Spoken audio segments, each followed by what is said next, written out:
worried about the Giants, not worried about underperforming, and not worried about the mostly overblown boogeyman about Mike Tomlin's teams playing down to inferior opponents. Good morning to you. Good Monday morning. I'm Dejan Kovacevic of DK Pittsburgh Sports. This is Daily Shot of Steelers. It comes your way bright and early every weekday morning. If you're into hockey and or baseball, I also offer daily shots of Penguins and Pirates that I hope you'll additionally check out. Steelers versus Giants tonight at Acrisure Stadium. That's an 8:15 p.m. kickoff. And here are the 5 things I'd like to see. And these coming your way in no particular order. I would like to see the Steelers spy Daniel Jones to an extent. No, the Giants' offense shouldn't worry anyone. But if there's one variable on that side, even though Jones has been beleaguered beyond belief this season and had to have his head coach stand there and tell everyone he's standing by him for the game in Pittsburgh, Jones is really, really, really fast. And as such, the Giants' best chance, I think, of creating anything remotely resembling consistent offense is for him to just break loose amid some kind of chaos. It doesn't need to be 100% spy, but it can be a linebacker who kind of has Jones constantly sized up, constantly kept where you want him to stay. I'd like to see Beanie Bishop have another good game, and not just for the obvious reasons. It's okay to have depth at the nickel corner. It's not something the Steelers have had a lot of, to say the least, in recent years. The automatic assumption, and there's a reason it's automatic, is that Cam Sutton will take Bishop's job as soon as he's back, which of course will be right after the bye. I don't know about you, but I'd love to see a very real debate. Or at the least see Bishop cement his status as, hey, I'm here too. I can be that guy, and thus provide a really, really nice failsafe. In parentheses here, it'd be wonderful if Ryan McCollum would do the same thing at center before Zach Frazier returns. End parentheses. I'd like to see Jaylen Warren at 100% and utilized as if he's at 100%. That, of course, would be a first on this season, but it would be I think, just a terrific, uplifting event for the entire team to be reminded that you don't just have one of these guys, you've got 2. Jaylen can be an outstanding weapon in the NFL. Unto himself. I'm not saying he should supersede Najee Harris or anything like that, not trying to stir anything up. I'm saying that it would be beneficial to everyone to see Jaylen really, really nail it. I would like to see, and this one unfortunately is a little bit obvious, but it feels more than obligatory. If Russell Wilson can have a great second half, he also can have a great first half. Or at least a very good one.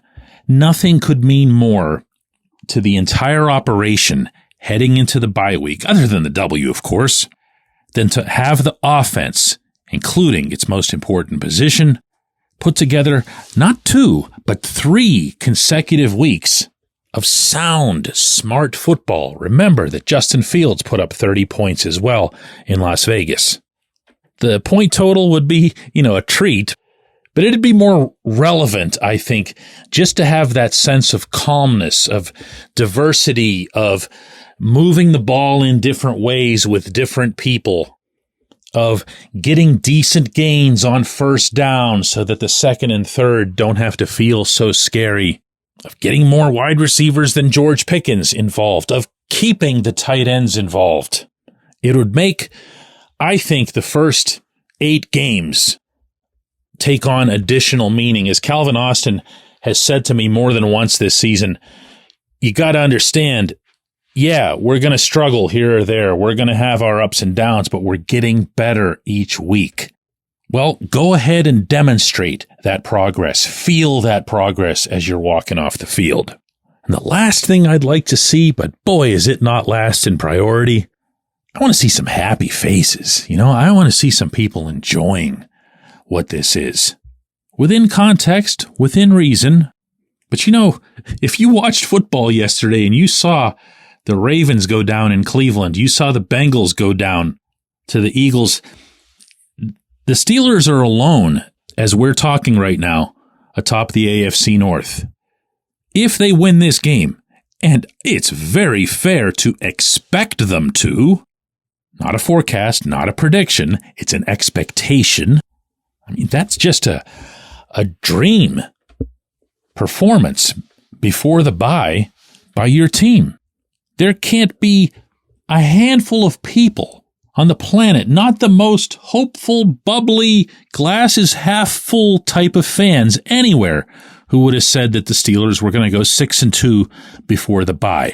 While looking down at the rest of the division, way down at the two Ohio teams, while being 3-1 inside the conference, while having the fourth best points differential in the National Football League, the entire league, while having the best turnover ratio in the league without getting a single pick or a single splash play out of Minkah Fitzpatrick, this, not the greediest fan, was going to even ask for this.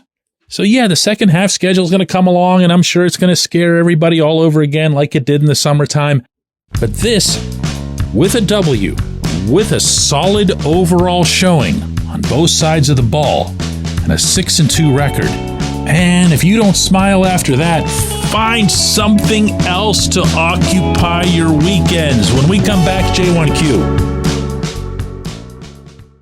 Luxenberg, Garbett, Kelly & George is a personal injury law firm in Western Pennsylvania that represents injured people in automobile accidents, workers' compensation cases, and medical malpractice claims. The attorneys at Luxenberg, Garbett, Kelly & George pride themselves in doing what they say they're going to do. It's important to them that when they make you a promise, they keep that promise. And this law firm has been keeping promises for over 80 years. Luxenberg, Garbett, Kelly & George has been AV rated. That's the highest rating a law firm can receive for legal ability and ethics. And the lawyers at the firm have been designated super lawyers, that's a real thing, for over 15 years. Rare combination there. Luxenberg, Garbett, Kelly & George has offices in Cranberry, Newcastle, Beaver Falls, Butler, and Elwood City. Learn more about them at lgkg.com or by calling 888-842-5454. Again, that's 888-842-5454.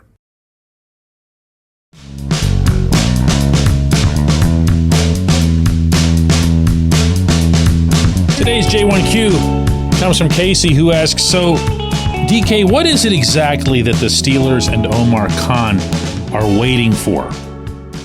Casey, of course, doesn't need to elaborate on what he means by that. Steelers still don't have a true WR2. And within that, the Steelers still haven't applied the $10 million plus that they still have in cap space, and still are one injury to George Pickens away from being grossly exposed at a pretty pivotal position. I don't like it. I've been on record about that countless times. I do get some blowback, and did again over the past week, about that stance, especially the perception I think that some have that I'm criticizing Khan is not trying to get a wide receiver, meaning that he doesn't want one for whatever reason, that he thinks that the group he's got is just fine. And I'll remind or bring this up for the first time if you're new. In my eyes, Omar showed his hand way back at the NFL draft when he went out of his way to restructure Alex Highsmith's contract the night before he thought there might be a wide receiver available to him the following day. So that hand's been played. It just didn't get all the way executed. He showed it. He's also shown it, of course, in what could only be termed an aggressive bid for Brandon Ayuk before he decided to stay with the 49ers. And then having been known to be, at least in some peripheral form of conversations regarding Devontae Adams and whoever else. That's not a GM who doesn't recognize that he needs another wide receiver. Omar gets it. If there's an area of disagreement on my end, it's really pretty simple. I feel as if Omar might be, and again, we won't know this until the November 5 trade deadline, that he might be overvaluing the exchange portion of the trade. In other words, winning the trade. You don't have to win the trade to help your team win games. You can lose a trade and help your team win games if you're bringing what this team needs and moving out either something that the team doesn't need or, far more likely, draft picks into the future. Now, do you want to toss those picks around like they're Halloween candy? No, of course not. This franchise has long taken pride in taking care of its picks, and the pluses to that approach have far outweighed any minuses. But it's also rare for this franchise to make trades like they did with Deontay Johnson for Dante Jackson and not replace the player who went out in some form. Listen, I love the trade too. Jackson's been a find and a half. But you can't do that. You can't send Deontay out and then not bring a player back in some way. So my feeling is that Omar has been okay with waiting and waiting and waiting until he gets closer to that deadline because A, the Steelers have been winning, B, George has stayed healthy, and C, within all of that, he just didn't like the value that was brought up by any of the potential suitors. Me, in my position, see, I can be lazy about this, and I can just say, I don't care, Omar, get a deal done, and then wish everyone well. But that's not a luxury that he's got. So as it is, get a deal done, Omar. And hey, I'm wishing everybody well. Hope you have a good time at the game tonight. We'll hook up here again tomorrow.